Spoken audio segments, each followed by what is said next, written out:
this is a different Rory right now at this moment in time. Bob and I, for the last few weeks, said, hey, he goes with his buddy Shane Lowry to Zurich, finds some fun, finds joy back in his game. I mean, this is a different Rory right now. He's in full flight. He's having fun. Bob and I said he put the tour on notice. Are we right, Graham? Well, there's no question. I mean, a guy like him, every time we come into any major tournament or even any regular PGA Tour event, he's in the talk of one of the favorites every single time. But now, with a little bit of confidence, like you said, having some fun with his buddy at Zurich, coming off a dominating performance last week where he drove the golf ball so well, this golf course in these soft conditions, hitting it long and straight is a pretty deadly combination. And it's not like he's forgotten how to win. He's won 24 times since that last victory here. He's just never been able to do it in a major. Sometimes he's beaten himself, sometimes he's been beaten.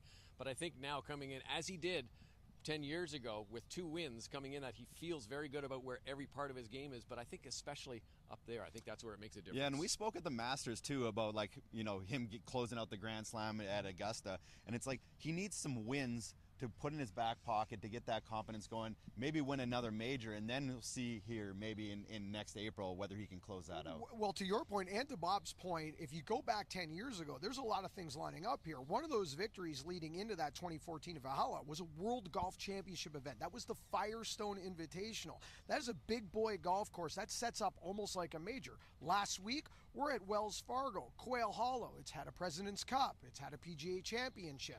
I mean, this is kind of almost echoing, especially with the soft conditions, the challenges coming in. I don't want to call it horses for courses because it's been a decade since we've been here, but he certainly has good memories here.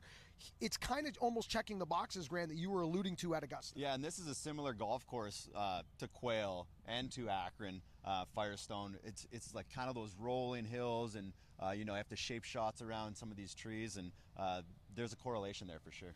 Yeah, something interesting to note this week, the golf course 150 yards longer than the last time we were here. That isn't going to change the way this golf course plays so much. But before we go to break, quickly, the one thing that might change a bit, Zoysia fairways. Golf ball's going to tee up around here, going to kind of equal the playing field, certainly inside 50 yards. Other than that, though, does that Zoysia fairway, if you put it in the short grass, does that turn this into a second shot golf course? Well, I mean, the nice thing about the Zoysia is the ball sits up so well, so it can actually make someone with maybe not quite the short game make it look a little bit better, right? Because you can get that spin, you can hit shots that sometimes you can when it's sitting down just that little bit. What Graham just said is Bob and I short game perfect around here.